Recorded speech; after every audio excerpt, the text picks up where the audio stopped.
ಆತ್ಮೀಯ ವಿದ್ಯಾರ್ಥಿಗಳೇ, ನಾನು ಚಂದು ನಾಯಕ್, ರಾಜ್ಯಶಾಸ್ತ್ರ ಉಪನ್ಯಾಸಕರು, ಸರ್ಕಾರಿ ಪದವಿ ಪೂರ್ವ ಕಾಲೇಜು ರಾಣಿಬೆನ್ನೂರು. ಈ ಹಿಂದೆ ನಾವು ರಾಜ್ಯಶಾಸ್ತ್ರದ 4ನೇ ಅಧ್ಯಾಯವಾದ ಸಾಮಾಜಿಕ ಚಳುವಳಿಗಳು ಮತ್ತು ಅದರ ರಾಜಕೀಯ ಪರಿಣಾಮಗಳಲ್ಲಿ 5 ಅಂಶಗಳನ್ನು ನಾವು ತಿಳ್ಕೊಂಡಿದ್ದೀವಿ. ಇಂದಿನ ಅವಧಿಯಲ್ಲಿ ನಾವು ಮಾನವ ಹಕ್ಕುಗಳ ಚಳುವಳಿ ಮತ್ತು ಪರಿಸರ ಚಳುವಳಿಗಳ ಬಗ್ಗೆ ತಿಳಿದುಕೊಳ್ಳೋಣ.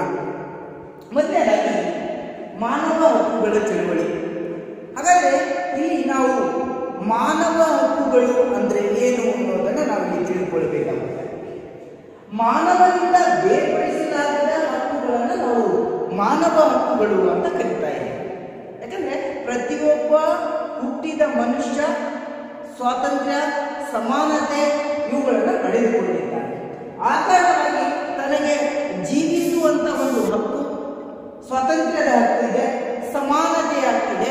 ಆ ಕಾರಣದಿಂದಾಗಿ ಇಲ್ಲಿ ಮಾನವ ಹಕ್ಕುಗಳನ್ನ ಯಾವುದೇ ಜಾತಿ, ಲಿಂಗ, ಧರ್ಮ, ವರ್ಣ, ಜನ್ಮಸ್ಥಳ, ಸ್ಥಾನಮಾನಗಳ ಅಂತರವಿಲ್ಲದೆ ಪ್ರತಿಯೊಬ್ಬ ವ್ಯಕ್ತಿಯು ಅನುಭವಿಸಲಿಕ್ಕೆ ಅವಕಾಶಗಳು ಇದ್ದಾವೆ.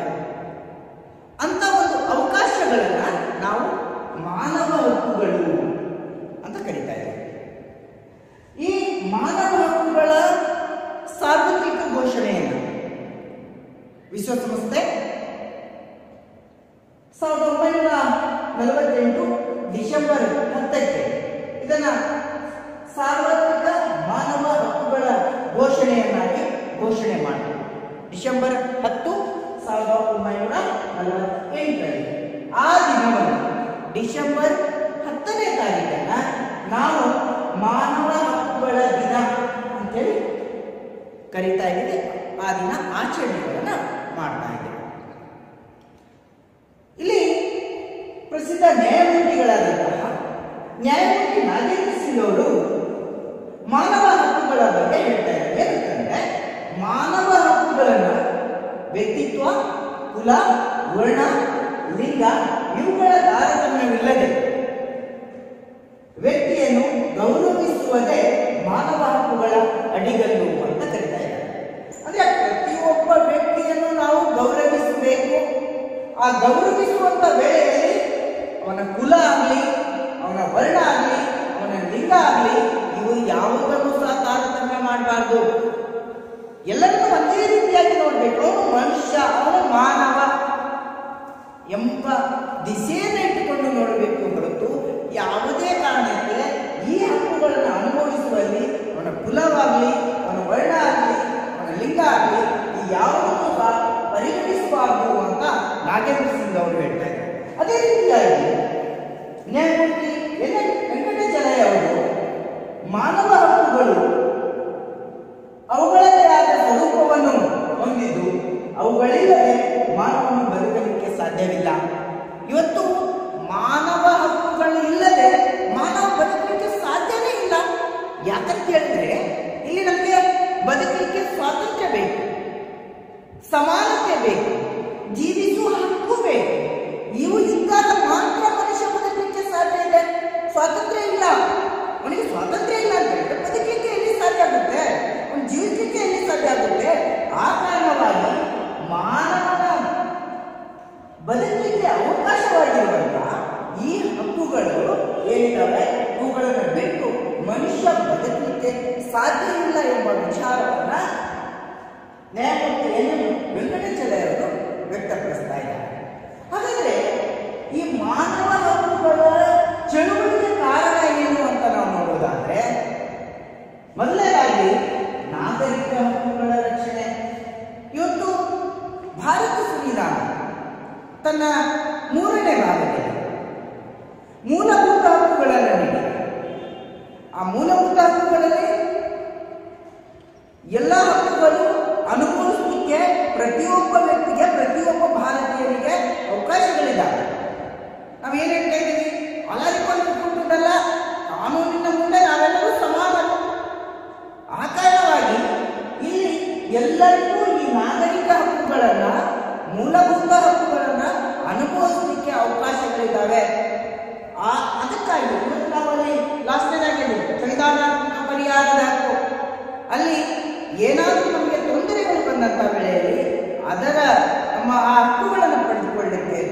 ಇದೇ ಕೋರ್ಟಿನ ಮೊರೆ ಹೋಗಲಿಕ್ಕೆ, ಉಚ್ಚ ನ್ಯಾಯಾಲಯದ ಸುಪ್ರೀಂ ಕೋರ್ಟಿನ ಮೊರೆ ಹೋಗಲಿಕ್ಕೆ ಅವಕಾಶಗಳು ಇಲ್ಲ.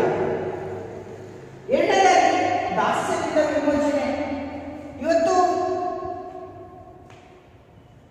ಕೆಲವೊಂದು ಅನಿಷ್ಟ ಪದ್ಧತಿಗಳಿವೆ.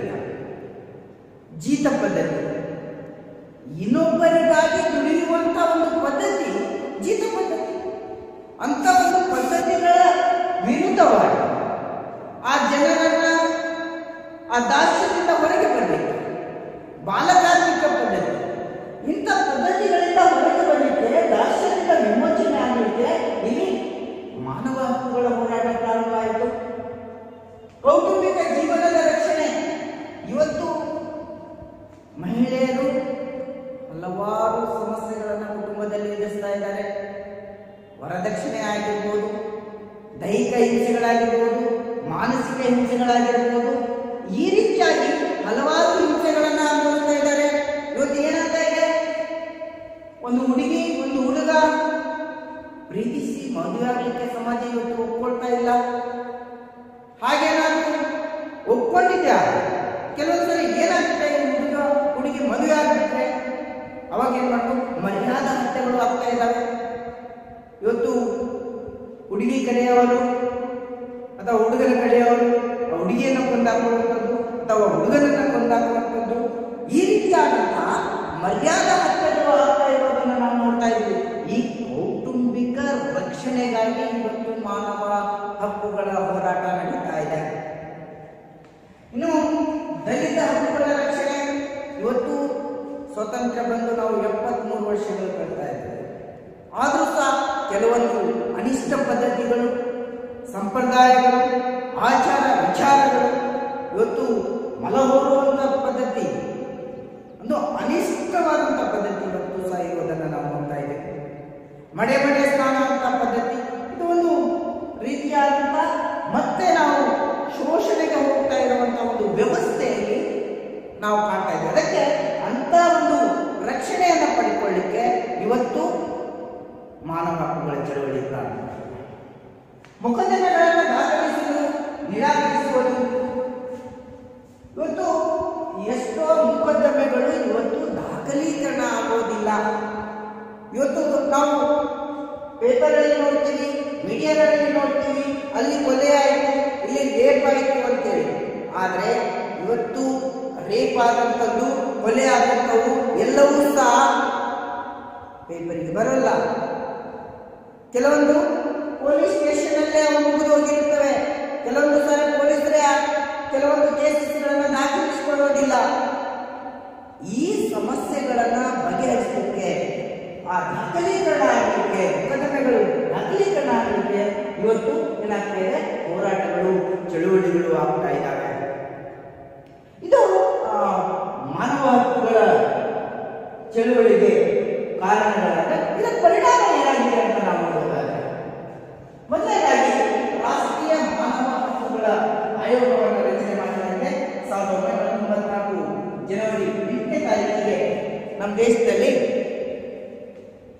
ರಾಷ್ಟ್ರೀಯ ಮಾನವ ಹಕ್ಕುಗಳ ಆಯೋಗವನ್ನು ಸ್ಥಾಪನೆ ಮಾಡುವುದರ ಮೂಲಕ ಎಲ್ಲ ಪ್ರಜೆಗಳಿಗೆ ನ್ಯಾಯವನ್ನ ದೊರಕಿಸಿಕೊಡುವಂತ ಮತ್ತು ಸಮಸ್ಯೆಗಳು ಉದ್ಭವಿಸಿದಲ್ಲಿ ಅದಕ್ಕೆ ಪರಿಹಾರವನ್ನು ಒದಗಿಸುವಂತ ಕೆಲಸವನ್ನು ಮಾಡಲಿಕ್ಕೆ ಇವತ್ತು ರಾಷ್ಟ್ರ ಮಟ್ಟದಲ್ಲಿ ರಾಷ್ಟ್ರೀಯ ಮಾನವ ಹಕ್ಕುಗಳ ಆಯೋಗವನ್ನ ರಚನೆ ಮಾಡಲಾಗಿದೆ. ಅದೇ ರೀತಿಯಾಗಿ ರಾಜ್ಯ ಮಾನವ ಹಕ್ಕುಗಳ ಆಯೋಗವನ್ನ 2005ರಲ್ಲಿ ಕರ್ನಾಟಕ ರಾಜ್ಯದಲ್ಲಿ ಸ್ಥಾಪನೆ ಮಾಡಲಾಗಿದೆ. ಅದರ ಮೂಲಕವಾಗಿ ಸಹ ರಾಜ್ಯದಲ್ಲಿ ಜನರಿಗೆ ಕಾನೂನಿನ ಅರಿವನ್ನ ಮೂಡಿಸುವಂತ ಕೆಲಸವನ್ನ ಏನು ರಾಷ್ಟ್ರೀಯ ಮಾನವ ಹಕ್ಕುಗಳ ಆಯೋಗವಿದೆ, ಅದೇ ರೀತಿಯಲ್ಲಿ ರಾಜ್ಯದಲ್ಲಿ ರಾಜ್ಯ ಮಾನವ ಹಕ್ಕುಗಳ ಆಯೋಗ ಕೆಲಸವನ್ನ ಮಾಡ್ತಾ ಇದೆ. ಇನ್ನು ಮಕ್ಕಳ ಹಕ್ಕುಗಳು ಇವತ್ತು ಮಕ್ಕಳಿಗೂ ಸಹ ತಮ್ಮದೇ ಆದಂತಹ ಸ್ವಾತಂತ್ರ್ಯವನ್ನ ನೀಡಿದ್ದಾರೆ. ಇವತ್ತು ತಂದೆ ತಾಯಿ ಅವರನ್ನ ಹೆತ್ತಿರಬಹುದು, ಆದರೆ ಅವರ ಸ್ವಾತಂತ್ರ್ಯವನ್ನ ಕಸಿದುಕೊಳ್ಳುವಂತ ಅಧಿಕಾರ ಪಾಲಕರಿಗೆ ಇಲ್ಲ. ಆದ ಕಾರಣ ಇವತ್ತು ಮಕ್ಕಳಿಗೆ ಅವರದೇ ಆದಂತಹ ಹಕ್ಕುಗಳಿದ್ದಾವೆ. ಇವತ್ತು ಮಕ್ಕಳಿಗೆ ತೊಂದರೆ ಆಗುತ್ತೆ. ಇವತ್ತು ನಮ್ಮ ಪಾಲಕರು, ಪೋಷಕರು ಮಕ್ಕಳಿಗೆ ಹೊಡೆಯುತ್ತಿಲ್ಲ. ಹಾಗೇನಾದ್ರು ಹೊಡೆದ್ರೆ ಅವರು ಅಥವಾ ಅವರಿಗೆ ಯಾರಾದ್ರೂ ಶೋಷಣೆ ಮಾಡಿದ್ರೆ, ಅವರಿಗೆ ಯಾರಾದ್ರೂ ತೊಂದರೆ ಕೊಟ್ರೆ ಯಾವಾಗ ಬೇಕಾದ್ರೂ ಅವರು 109 ಕಾಲ್ ಮಾಡಬಹುದು. ಇದು 24x7 24 ಗಂಟೆ ಕೆಲಸ ಮಾಡುತ್ತೆ.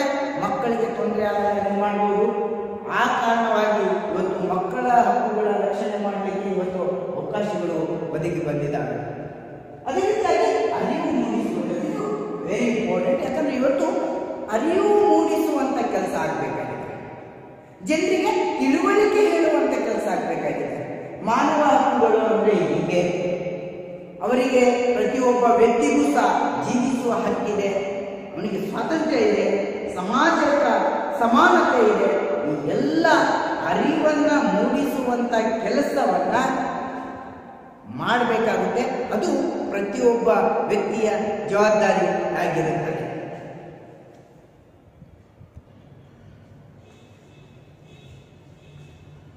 ಪರಿಸರ ಚಳುವಳಿ. ಇಲ್ಲಿ ನಾವು ಪರಿಸರ ಎಂದರೇನು ಅನ್ನೋದನ್ನ ತಿಳ್ಕೊಳ್ಳೋಣ. ನಮ್ಮ ಸುತ್ತಮುತ್ತಲಿರುವಂಥ ವಾತಾವರಣವನ್ನು ನಾವು ಪರಿಸರ ಅಂತ ಕರಿತೇವೆ. ಅದು ಗಾಳಿ, ಬೆಳಕು, ಮಣ್ಣು, ನೀರು, ಟೋಟಲಿ ನಮ್ಮ ಸುತ್ತಮುತ್ತಲಿರುವಂಥ ವಾತಾವರಣವನ್ನು ನಾವು ಪರಿಸರ ಅಂತ ಕರಿತೇವೆ. ಇವತ್ತು ಮಾನವ ಮತ್ತು ಪರಿಸರ ನಿಕಟ ಸಂಬಂಧವನ್ನು ಹೊಂದಿದೆ. ಪರಿಸರವನ್ನು ಬಿಟ್ಟು ಮಾನವ ಬದುಕಲಿಕ್ಕೆ ಸಾಧ್ಯ ಇಲ್ಲ.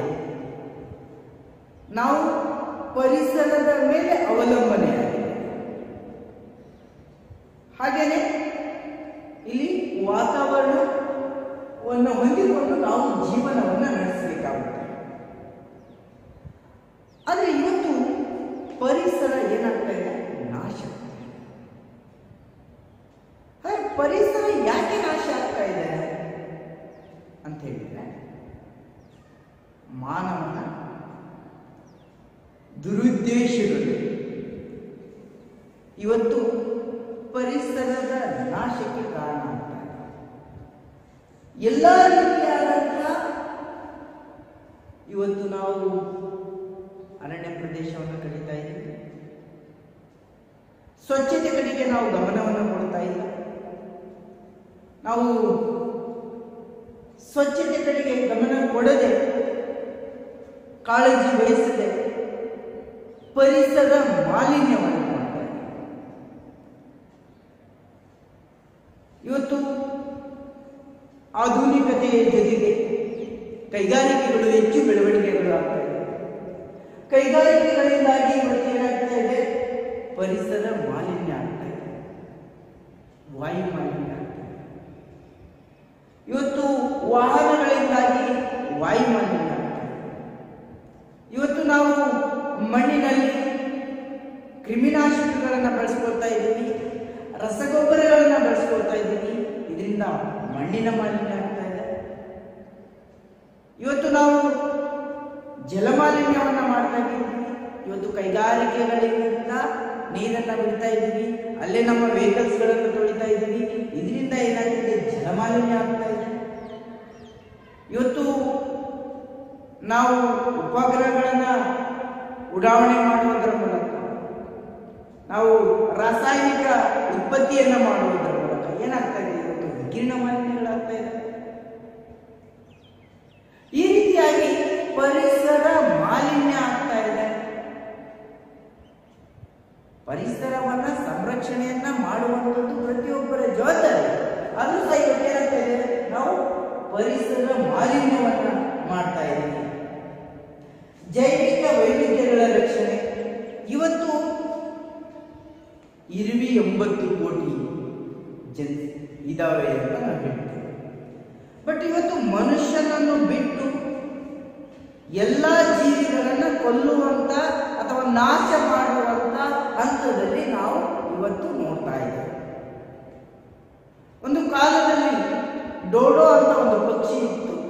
ಆ ಪಕ್ಷಿ ಇವತ್ತು ನಮಗೆ ಕಾಣಲಿಕ್ಕೆ ಸಾಧ್ಯ ಇಲ್ಲ. ಯಾಕಂತ ಹೇಳಿದ್ರೆ ಅದು ತನ್ನ ಸಂತತಿಯನ್ನು ಕಳ್ಕೊಂಡ್ಬಿಟ್ಟಿದೆ, ವೈವಿಧ್ಯತೆಯನ್ನು ಕಳ್ಕೊಂಡ್ಬಿಟ್ಟಿದೆ. ಇವತ್ತು ಹಲವಾರು ನಾವು ಪಶ್ಚಿಮ ಘಟ್ಟಗಳಿಗೆ ಹೋಗಿ ಪಶ್ಚಿಮ ಘಟ್ಟಗಳಲ್ಲಿ ಅತಿ ಹೆಚ್ಚು ಜೈವಿಕ ವೈವಿಧ್ಯ ಇರುವಂತ ಕಾಡುಗಳು ಪಶ್ಚಿಮ ಘಟ್ಟ. ಆದರೆ ಅಲ್ಲಿನೂ ಸಹ ಇವತ್ತು ಎಷ್ಟೋ ಪ್ರಾಣಿ ಸಂಕುಲ, ಸಸ್ಯ ಸಂಕುಲ ತನ್ನ ಅವನತಿಯಲ್ಲಿರುವುದನ್ನು ನಾವು ಕಾಣ್ತಾ ಇದ್ದೀವಿ. ನಾವು ಚಿಕ್ಕವರಿರುವಾಗ ನೋಡಬೇಕಾದ ರಣಹದ್ದುಗಳು ಅಂತ ಬರ್ತಾ ಇದ್ದೀವಿ. ಏನು ಊರಲ್ಲಿ ದನ ಎಮ್ಮೆನ ಸತ್ತೋಗ್ಬಿಟ್ರೆ ಅದು ತಿನ್ಲಿಕ್ಕೆ ರಣಹದ್ದುಗಳು ಅಂತ ಬರುತ್ತೆ. ಎಷ್ಟು ದೊಡ್ಡ ಇದು ಅಂತಂದ್ರೆ ನಮಗಿಂತ ದೊಡ್ಡ ಇದು. ಇವತ್ತು ಆ ರಣಹದ್ದುಗಳನ್ನೇ ನೋಡ್ಲಿಕ್ಕೆ ಆಗ್ತಾ ಇಲ್ಲ, ಎಲ್ಲಿದ್ದಾವೆ ಕಾಣ್ತಾನೆ. ಅಂದ್ರೆ ಈ ಜೈವಿಕ ವೈವಿಧ್ಯ ಅನ್ನೋದು ಅದು ನಾಶ ಆಗ್ತಾ ಇದೆ. ಅದನ್ನ ನಾವು ರಕ್ಷಣೆ ಮಾಡಿ ಅದನ್ನ ಉಳಿಸ್ಕೊಂಡು ಬೆಳೆಸ್ಕೊಂಡು ಹೋಗ್ಬೇಕಾಗಿದೆ. ಇಲ್ಲಾಂದ್ರೆ ಮುಂದಿನ ದಿನಗಳಲ್ಲಿ ನಾವು ಏನ್ ಮಾಡ್ಬೇಕಂತ, ನೋಡಪ್ಪ ಇದು ಹುಲಿ ಇತ್ತು ಅಂತ ತೋರಿಸ್ಬೇಕಾಗುತ್ತೆ, ಹೀಗೆ ಸಿಂಹ ಇತ್ತು, ಆನೆ ಇತ್ತು ಅಂತ ನಾವು ಚಿತ್ರದಲ್ಲಿ ತೋರಿಸ್ಬೇಕಾಗುತ್ತೆ. ಅದಕ್ಕೆ ಜೈವಿಕ ವೈವಿಧ್ಯವನ್ನ ಉಳಿಸ್ಕೊಳ್ಳಲಿಕ್ಕೆ ಇವತ್ತು ಹೋರಾಟಗಳು, ಚಳುವಳಿಗಳು ಆಗಬೇಕಾಗಿದೆ. ಪರಿಸರ ಶಿಕ್ಷಣದ ಕೊರತೆ, ಇವತ್ತು ಪರಿಸರ ಶಿಕ್ಷಣದ ಕೊರತೆ ಆಗ್ತಾ ಇದೆ. ನಾವು ಕಾಡನ್ನ ಕಡಿಯೋದು ಬಿಟ್ಟು ಏನ್ ಮಾಡಬೇಕಾಗಿದೆ, ಕಾಡನ್ನು ಬೆಳೆಸಿ ನಾಡನ್ನು ಉಳಿಸಿ.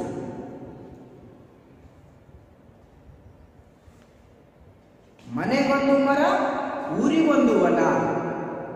ಈ ರೀತಿಯಾಗಿ ನಾವು ಇಂಥ ಘೋಷಣೆಗಳನ್ನು ಹೇಳುವುದರ ಮೂಲಕ ನಾವು ಪರಿಸರ ಜಾಗೃತಿಯನ್ನ ಜಾಥಾಗಳ ಮೂಲಕ, ಟಿವಿ ಮಾಧ್ಯಮಗಳ ಮೂಲಕ, ಪೇಪರ್ಗಳ ಮೂಲಕ ಜನರಿಗೆ ಅರಿವು ಮೂಡಿಸುವಂತ. ಯಾಕಂದ್ರೆ ಇವತ್ತಿನ ಜನರಿಗೆ ನಮಗೆ ಪರಿಸರ ಒಳ್ಳೆಯದು, ಆದರೆ ಮುಂದಿನ ನಮ್ಮ ಜನಾಂಗ ಬದುಕಬೇಕಂತಂದ್ರೆ ನಾವು ಇವತ್ತು ಮರ ಗಿಡಗಳನ್ನು ಬೆಳೆಸುವಂತ ಕೆಲಸವನ್ನ ಮಾಡಬೇಕು. ಪರಿಸರ ನಿರ್ವಹಣೆಯ ಕೊರತೆ, ಇವತ್ತು ಪರಿಸರ ನಿರ್ವಹಣೆ ಆಗಬೇಕಾಗಿದೆ. ಯಾಕಂದ್ರೆ ಇವತ್ತು ಎಲ್ಲಿ ಬೇಕಲ್ಲಿ ಪ್ಲಾಸ್ಟಿಕ್ಗಳನ್ನು ಬಿಸಾಡುವಂಥದ್ದು.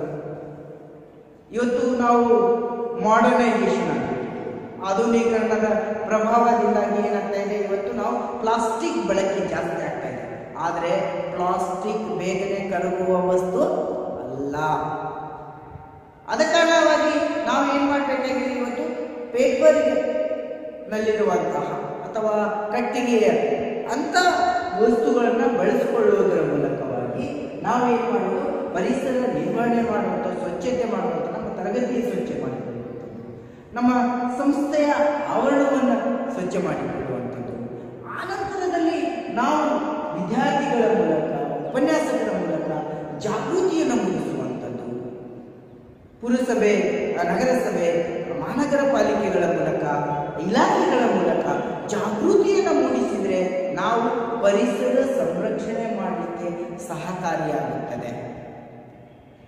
ಈ ಕಾರಣಕ್ಕಾಗಿ ಇವತ್ತು ಪರಿಸರ ಚಳುವಳಿ ಪ್ರಾರಂಭ ಆಗಿರುವುದನ್ನು ನಾವು ನೋಡ್ತಾ ಇದ್ದೀವಿ.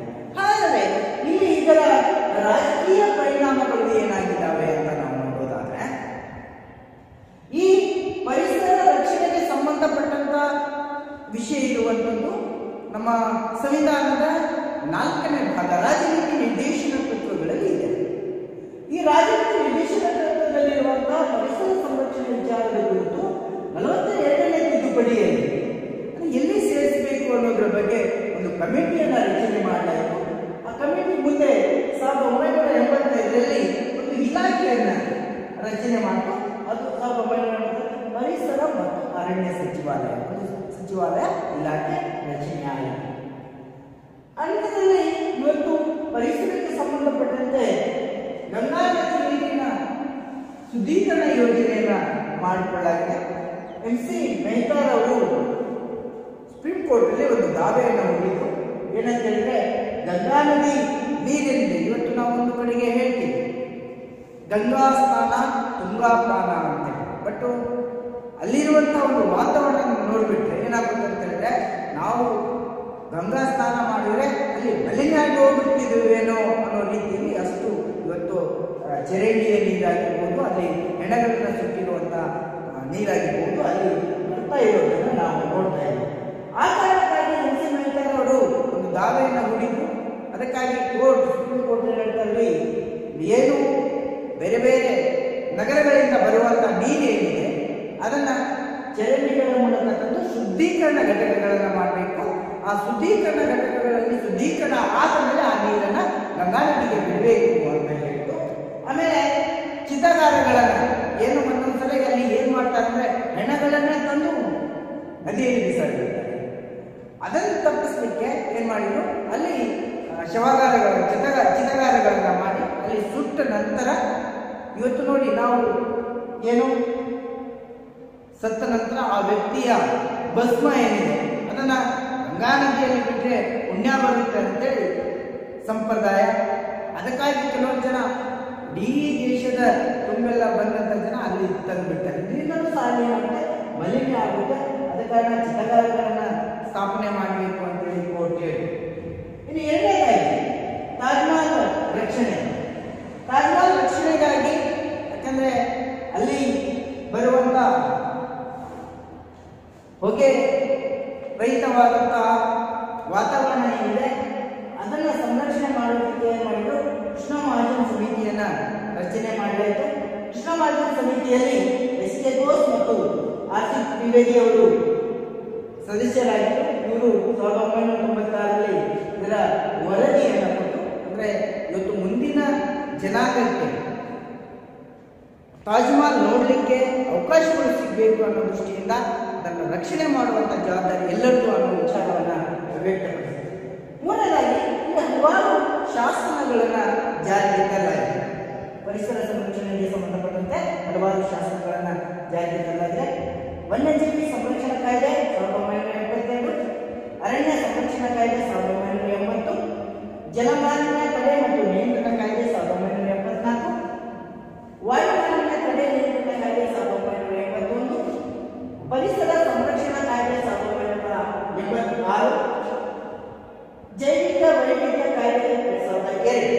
ಈ ರೀತಿಯಾಗಿ ಸರ್ಕಾರ ಹಲವಾರು ಶಾಸನಗಳನ್ನ ಪರಿಸರ ಸಂರಕ್ಷಣೆ ಮಾಡಲಿಕ್ಕೆ, ವನ್ಯಜೀವಿಗಳನ್ನ ರಕ್ಷಣೆ ಮಾಡಲಿಕ್ಕೆ ಇವತ್ತು ಜಾರಿಗೆ ತಂದಿರೋದನ್ನ ನಾವು ಕಾಣ್ತಾ ಇದ್ದೀವಿ. ಅಷ್ಟೇ ಅಲ್ಲ, ಕೇಂದ್ರ ಸರ್ಕಾರ ಪರಿಸರ ಸಂರಕ್ಷಣೆಗೋಸ್ಕರ ಕರ್ನಾಟಕ ರಾಜ್ಯದಲ್ಲಿ ಹಲವಾರು ಪರಿಸರ ಪ್ರಾದೇಶಿಕ ಕಚೇರಿಗಳನ್ನ ಸ್ಥಾಪನೆ ಮಾಡಿದೆ. ಅವು ಯಾವ ಅಂದ್ರೆ ಬೆಂಗಳೂರು, ದಾವಣಗೆರೆ, ಮಂಗಳೂರು, ರಾಯಚೂರು, ಹಾಸನ, ಧಾರವಾಡ, ಬೆಳಗಾವಿ, ಕಲಬುರಗಿ ಮತ್ತು ಬೀದರ್ಗಳಲ್ಲಿ ಪರಿಸರಕ್ಕೆ ಸಂಬಂಧಪಟ್ಟಂತ ಪ್ರಾದೇಶಿಕ ಕಚೇರಿಗಳನ್ನ ಮತ್ತು 3 ವಿಭಾಗೀಯ ಕಚೇರಿಗಳನ್ನ ಕರ್ನಾಟಕ ರಾಜ್ಯದಲ್ಲಿ ಸ್ಥಾಪನೆ ಮಾಡಿದೆ. ಒಂದು ಧಾರವಾಡ, ಮಂಗಳೂರು ಮತ್ತು ಗುಲ್ಬರ್ಗಗಳಲ್ಲಿ ವಿಭಾಗೀಯ ಕಚೇರಿಗಳನ್ನ ಸ್ಥಾಪನೆ ಮಾಡಿದೆ. ಇದು ರಾಜಕೀಯ ಪರಿಣಾಮಗಳಾದರೆ, ಇದರ ಜೊತೆಗೆ ಪರಿಸರ ಸಂರಕ್ಷಣೆಗೆ ಸಂಬಂಧಪಟ್ಟಂತೆ ಹಲವಾರು ಚಳುವಳಿಗಳು ನಡೆದಿದ್ದಾರೆ. ನಾವು ಪರಿಸರ ಸಂರಕ್ಷಣೆಗೆ ಸಂಬಂಧಪಟ್ಟಂತ ಚಳುವಳಿಗಳು ಅಂದ್ಕೂಡಲೇ ನಮಗೆ ನೆನಪಿಗೆ ಬರುವಂತ ಚಳುವಳಿ ಅಂದ್ರೆ ಅದು ಚಿಪ್ಪು ಚಳುವಳಿ. ಚಾಂಡಿ ಪ್ರಸಾದ್ ಭಟ್ರವರು ಚಿಪ್ಪು ಚಳುವಳಿಯನ್ನ ಪ್ರಾರಂಭ ಮಾಡಿದ್ರು. ಅವರು ಕಾಶಿಯಿಂದ ಕೌಶಲ್ಯವರೆಗೆ ಸುಮಾರು 75 ಕಿಲೋಮೀಟರ್ ನಡೆಯುವುದರ ಮೂಲಕ ಜನರಿಗೆ ಪರಿಸರ ಜಾಗೃತಿಯನ್ನ ಮೂಡಿಸುವಂತ, ಇಲ್ಲಿ ಚಿಕ್ಕು ಅಂದ್ರೆ ಅಪ್ಪಿಕೋ ಅನ್ನೋ ಅರ್ಥವನ್ನ ಕೊಡುತ್ತೆ. ಅಲ್ಲಿ ಯಾರು ಮರಗಳನ್ನ ಕಡಿಲಿಕ್ಕೆ ಬಂದಿದ್ರು ಮೊದಲು ನಮ್ಮನ್ನ ಕಡೀರಿ, ಆಮೇಲೆ ನೀವು ಮರವನ್ನ ಕಡೀರಿ ಅನ್ನೋ ರೀತಿಯಲ್ಲಿ ಮರಗಳನ್ನ ತಪ್ಕೊಂಡು ನಿಂತ್ಕೊಂಡ್ರು. ಇದರ ನೇತೃತ್ವವನ್ನ ಚಾಂಡಿ ಪ್ರಸಾದ್ ಭಟ್ರವರು ವಹಿಸಿಕೊಂಡ್ರು. ಅನಂತರ ಅದರ ಕ್ರೆಡಿಟ್ ಸಿಗುವಂಥದ್ದು ಸುಂದರ್ಲಾಲ್ ಬಹುಗುಂಡ್ರವರಿಗೆ. ಸುಂದರ್ಲಾಲ್ ಬಹುಗುಂಡ್ರವರು ದೊಡ್ಡ ಮಟ್ಟದಲ್ಲಿ ಈ ಪರಿಸರ ಜಾಗೃತಿಯನ್ನು ಮೂಡಿಸುವಂತ ಕೆಲಸವನ್ನ ಮಾಡಿದ್ರು. ಅಂತಾರಾಷ್ಟ್ರೀಯ ಮಟ್ಟದಲ್ಲಿ ಅವರ ಹೆಸರನ್ನ ನಾವು ಕಾಣ್ತಾ ಇದ್ವಿ. ಆಮೇಲೆ ಹಿಂದೂ ಟೀಕೆಕಾರ್, ಧುಮಾ ಸಿಂಗ್ ನೇಗಿ, ಹೀಗೆ ಅನೇಕ ಹೋರಾಟಗಾರರು ಈ ಚಿಕ್ಕು ಚಳುವಳಿಯಲ್ಲಿ ಭಾಗವಹಿಸಿದ್ದನ್ನ ನಾವು ಕಾಣ್ತಾ ಇದ್ದೇವೆ. ಇನ್ನು ಎರಡನೇದಾಗಿ ಅಪ್ಪಿಕೋ ಚಳುವಳಿ. ಅಪ್ಪಿಕೋ ಚಳುವಳಿ ನಡೆದಿದ್ದು ಕರ್ನಾಟಕದಲ್ಲಿ ಉತ್ತರ ಕನ್ನಡ ಜಿಲ್ಲೆಯ ಸಿರ್ಸಿ ಸಿದ್ದಾಪುರ ತಾಲೂಕುಗಳಲ್ಲಿ ಏನಿದೆ ಅಲ್ಲಿ ಅರಣ್ಯ ಕಡಿಲಿಕ್ಕೆ ಬಂದಂತ ಕಾಂಟ್ರಾಕ್ಟರನ್ನ ನೀವು ಮರಗಳನ್ನ ಕಡಿಯುವುದಾದರೆ ಮೊದಲು ನಮ್ಮನ್ನ ಕಡೀರಿ, ಆಮೇಲೆ ಮರಗಳನ್ನ ಕಡಿ ಅಂತೇಳಿ ಅಲ್ಲಿ ಅವರನ್ನ ತಪ್ಪಿಕೊಂಡು ನಿಂತ್ಕೊಂಡ್ರು. ಆವಾಗ ಈ ಚಳುವಳಿ ದೊಡ್ಡ ಮಟ್ಟದಲ್ಲಿ ಹೆಸರು ಪಡೆದಿರೋದನ್ನ ನಾವು ಕಾಣ್ತಾ ಇದ್ದೇವೆ. ಮೂರನೇದಾಗಿ ನರ್ಮದಾ ಬಚಾವೋ ಆಂದೋಲನ. ಇವತ್ತು ನರ್ಮದಾ ನದಿಗೆ ಏನು ಸದಾ ಸರೋವರವನ್ನು ಕಟ್ಟಲಾಗಿದೆ, ಆ ಪ್ರದೇಶದಲ್ಲಿ ಅಲ್ಲಿರುವಂತಹ ಜನರಿಗೆ ಆಗ್ತಾ ಇರುವಂತಹ ತೊಂದರೆಯನ್ನ ಕಡಿಮೆ ಮಾಡಲಿಕ್ಕೆ ಅಲ್ಲಿ ನರ್ಮದಾ ಬಚಾವೋ ಚಳವಳಿ ಪ್ರಾರಂಭವಾಯಿತು. ಅದರ ನಾಯಕತ್ವವನ್ನ ವಹಿಸಿಕೊಂಡವರು ಮೇಘಾ ಪಾಟ್ಕರ್ ಮತ್ತು ಬಾಬಾ ಆಮ್ಟಿ ಅವರು. ನಾಲ್ಕನೇದಾಗಿ ಪಶ್ಚಿಮ ಘಟ್ಟ ಉಳಿಸಿ ಚಳುವಳಿ. 1970ರಲ್ಲಿ ಏನು Kudremukh iron and steel company ಏನಿತ್ತು, ಗಣಿಗಾರಿಕೆ ನಡೀತಾ ಇತ್ತು. ಈ ದಿಶೆಯಲ್ಲಿ ಆ ಗಣಿಗಾರಿಕೆಯ ವಿರುದ್ಧವಾಗಿ ಪಶ್ಚಿಮ ಘಟ್ಟ ಉಳಿಸಿ ಚಳುವಳಿ ಪ್ರಾರಂಭವಾಯಿತು. ಅನೇಕ ಸೈಕಲ್ ಜಾಥಾದ ಮೂಲಕವಾಗಿ ಚಿಕ್ಕಮಗಳೂರು, ಶೃಂಗೇರಿ, ಶಿವಮೊಗ್ಗ ಈ ಪ್ರದೇಶದಲ್ಲಿ ದೊಡ್ಡ ಮಟ್ಟದಲ್ಲಿ ಸೈಕಲ್ ಜಾಥಾದ ಮೂಲಕವಾಗಿ ತುಂಗಾ ಮೂಲ ಉಳಿಸಿ ಗಣಿಗಾರಿಕೆಯನ್ನು ಅಳಿಸಿ ಎಂಬ ಹೆಸರಿನಲ್ಲಿ ಹೋರಾಟಗಳು ಪ್ರಾರಂಭ ಆಯಿತು. ಇದು ಚಳುವಳಿಗಳಾದ್ರೆ ಒಬ್ಬ ವ್ಯಕ್ತಿ ಈ ಸಮಾಜಕ್ಕೆ ಅಥವಾ ಈ ಪರಿಸರಕ್ಕೆ ಏನು ಕೊಡಬಲ್ಲ ಅನ್ನೋದನ್ನ ತೋರಿಸಿಕೊಟ್ಟವರು ಸಾಲುಮರದ ತಿಮ್ಮಕ್ಕ. ರಾಮನಗರ ಜಿಲ್ಲೆಯ ಮಾಗಡಿ ತಾಲೂಕಿನ ಹುಲಿಕಲ್ಲು ಮತ್ತು ಕೂದೂರು ಗ್ರಾಮದ ಮಧ್ಯದಲ್ಲಿ ಸುಮಾರು 248 ಮರಗಳನ್ನು ಬಿಕ್ಕಲು ಚಿಕ್ಕಯ್ಯ ಮತ್ತು ತಿಮ್ಮಕ್ಕ ಸೇರಿಬಿಟ್ಟು ಆ ಗಿಡಗಳನ್ನು ಪ್ರೀತಿಯಿಂದ ಮಕ್ಕಳ ಬೆಳೆಸುವ ಹಾಗೆ ಬೆಳೆಸಿದ್ರು. ದೊಡ್ಡ ಮರಗಳನ್ನಾಗಿ ಮಾಡಿ ಇವತ್ತು ಯಾರು ಮಾಡದಂತ ಕೆಲಸವನ್ನ ಅವರು ಮಾಡಿದ್ರು. ಅದಕ್ಕೆ ಅವರಿಗೆ ಹಲವಾರು ಪ್ರಶಸ್ತಿಗಳು ಬಂದಿರೋದನ್ನ ನಾವು ನೋಡ್ತಾ ಇದ್ದೀವಿ. ರಾಜ್ಯೋತ್ಸವ ಪ್ರಶಸ್ತಿಗಳು, ರಾಷ್ಟ್ರೀಯ ಪ್ರಶಸ್ತಿಗಳು, ಪದ್ಮಶ್ರೀ ಪ್ರಶಸ್ತಿ ಆಗಿರ್ಬೋದು, ಹೀಗೆ ಅಂತಾರಾಷ್ಟ್ರೀಯ ಪ್ರಶಸ್ತಿಗಳು ಅವರಿಗೆ ಲಭಿಸಿದ್ದಾವೆ. ಇನ್ನು ನಾವು ಜೂನ್ 5ನೇ ತಾರೀಕು ಏನು ವಿಶೇಷ? ಪರಿಸರ ದಿನ ಅಲ್ವಾ?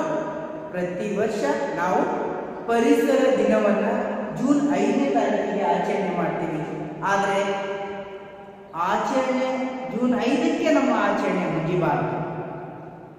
ಹಾಕಿದಂತ ಗಿಡವನ್ನು ಮರವನ್ನಾಗಿ ಬೆಳೆಸುವಂತ ಕೆಲಸವನ್ನ ಪ್ರತಿಯೊಬ್ಬರು ಮಾಡಬೇಕು. ಜೂನ್ 5ಕ್ಕೆ ಫೋಟೋಗಾಗಿ ಪೋಸ್ ಕೊಡೋದಲ್ಲ.